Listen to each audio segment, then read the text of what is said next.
आ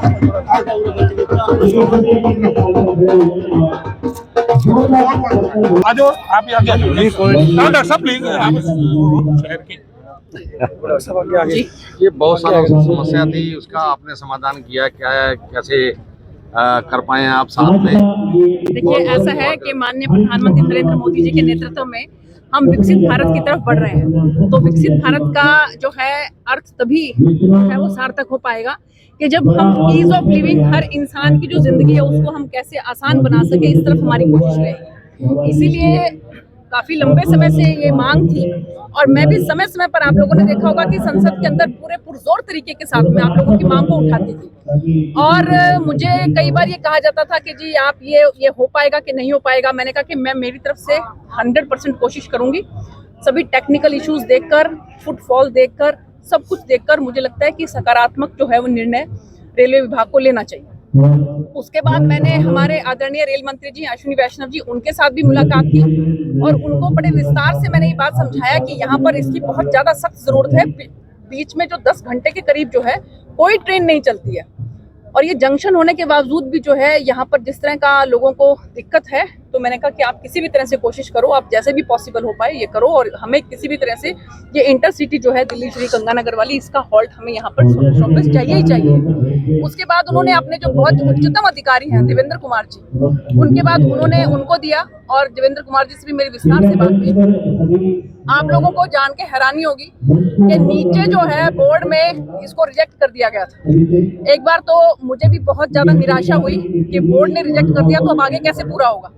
लेकिन क्योंकि माननीय मंत्री जी ने सबसे उच्चतम अधिकारी जो देवेंद्र सिंह जी उनको कहा था, तो देवेंद्र सिंह जी से मेरी फिर से बात हुई। मैंने कहा कि आप तो सीनियर मोस्ट ऑफिसर हो, तो आप बोर्ड को भी इसके बारे में डायरेक्ट करो कि जब वहां पर इतनी जरूरत है, इतने सालों से ये मांग है और इसके साथ साथ जो है इतने घंटे तक बीच में कहीं कोई जो है वो ट्रेन रुकती नहीं है, तो ऐसे उसमें जो है, तो उन्होंने पूरा उसके बाद पूरा विश्लेषण करने के बाद मुझे फाइनली ये खुशखबरी सुनाई कि आप बिल्कुल निश्चिंत हो जाओ, आपको यहाँ पर स्टॉपेज मिल रहा है। अब आप ये बताओ कि आप हरी झंडी कब दिखाओगे उसको।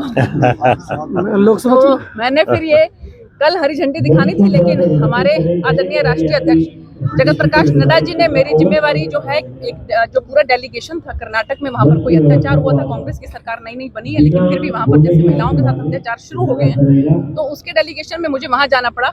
तो मैं अब आप देखिए कि कल सुबह 4 बजे उठ के और मैं बेलगांव की तरफ गई। कल सारा दिन वहां पर हमने मेहनत की, काम किया, सारे फैक्ट्स फाइंडिंग करी और उसके बाद सुबह सुबह जो है मैं यहाँ दिल्ली एयरपोर्ट पर पहुंची। पहुंचते ही मुझे ये था भी किसी भी हालत में मुझे ये ट्रेन पकड़नी है। फिर मैंने ये ट्रेन पकड़ी भाग के और आप लोगों के बीच में हूँ। आप सब लोगों को, टोहाना वासियों को बहुत बहुत आपका बहुत बहुत धन्यवाद। बहुत धन्यवाद। आपका भी बहुत बहुत आप पार्टी द्वारा जो यात्रा चल रही है उसके बारे में क्या प्रतिक्रिया? कौन सी यात्रा? हमें तो केवल एक यात्रा का ध्यान है, विकसित भारत संकल्प यात्रा, जिसके तहत माननीय प्रधानमंत्री नरेंद्र मोदी जी ये चाहते हैं कि अंत्योदय के माध्यम से आखिरी छोर पर जो इंसान है उस तक भी सरकार की योजनाओं का लाभ मिले। पहले लोग जो है वो दफ्तरों के चक्कर काटते रहते थे, लेकिन अब जो है सरकार खुद लोगों के द्वार पर आ रही है, गाँव-गाँव के अंदर जा रही है। तो मुझे तो केवल ये यात्रा का याद है और हम सबको भी इसी यात्रा का बहुत ध्यान करना चाहिए। हम सबकी जिम्मेवारी है कि जो भी, जिसको भी आपको ये लगता है कि किसी को किसी भी सरकार की योजनाओं की जरूरत है, उनको आप जिस भी गांव के अंदर वो यात्रा चल रही है वहाँ जरूर लेकर जाएं और सरकार की सभी योजनाओं का उनको लाभ मिलना चाहिए। लोकसभा चुनाव की तैयारी कैसी है? यात्रा को असर नहीं देखिए, ऐसा है कि हमें अपना काम करना आता है, विकास किस तरह से करना चाहिए, अपना काम लगातार निर्बाध गति से कर रहे हैं और मैं अपने फिंगर टिप्स के ऊपर आपको बता सकती हूँ कि हमने क्या क्या काम जो है यहाँ पर किए हैं। मैंने 50% से भी ज्यादा मेरी जो सांसद निधि है वो मैंने बच्चों के स्कूलों के लिए लगाई है। सरकारी स्कूलों में जो बच्चे हैं उनके लिए, बच्चियों के लिए टॉयलेट्स होने चाहिए, बच्चों के लिए शेड होना चाहिए। 50% से भी ज्यादा पैसा उसमें लगाया। आप देखिए कि आप अगर हाईवे पर जाएं, 4 पुल आपको नजर आएंगे जो इतनी वहां पर एक्सीडेंट्स होते थे। हमने जो है खारा खेड़ी का पुल बनाया, दरियापुर का बनाया, धांगड़ का बनाया और इसके साथ साथ बड़ोपल का बनाया। ये 4 पुल जो हमने बनाए, हासपुर के लोग जो है कम से कम भी 60-70 गांव के लोग मेरे पास आए कि जी हासपुर चौक के ऊपर भी बहुत एक्सीडेंट होते हैं, कृपा करके एक पुल वहां पर भी बनवाइए। मैंने हमारे आदरणीय मंत्री गडकरी जी से मुलाकात की, उनसे बात करी और उसके बाद जो है पूरा इंस्पेक्शन करने के बाद आप देखिए बड़ा तीव्र गति के साथ हासपुर पर भी जो है बहुत बड़ा पुल जो है बनने जा रहा है, बहुत जल्द वो पूरा हो जाएगा।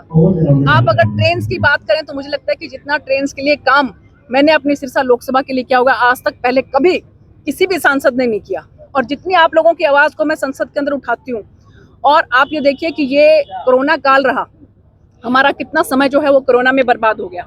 उसके बाद कुछ आंदोलन भी रहे, लेकिन इसके बावजूद जितनी आवाज मैंने संसद के अंदर अपनी लोकसभा की उठाई है, और आज तक इस सिरसा लोकसभा के जितने भी सांसद हुए हैं उन सब की आवाज को आप एक तरफ कर लो, तब भी मेरी आवाज जो है वो भारी पड़ेगी। तो आप बताएं कि रतिया में क्षेत्र में, फतेहाबाद क्षेत्र में, सिरसा क्षेत्र में आपने बहुत काम किया जी, लेकिन टोहाना क्षेत्र में कामों की कमी रही है। नहीं, ऐसी बात नहीं है। देखिए टोहाना क्षेत्र 9 विधानसभा आती है, हर विधानसभा के अंदर 5-5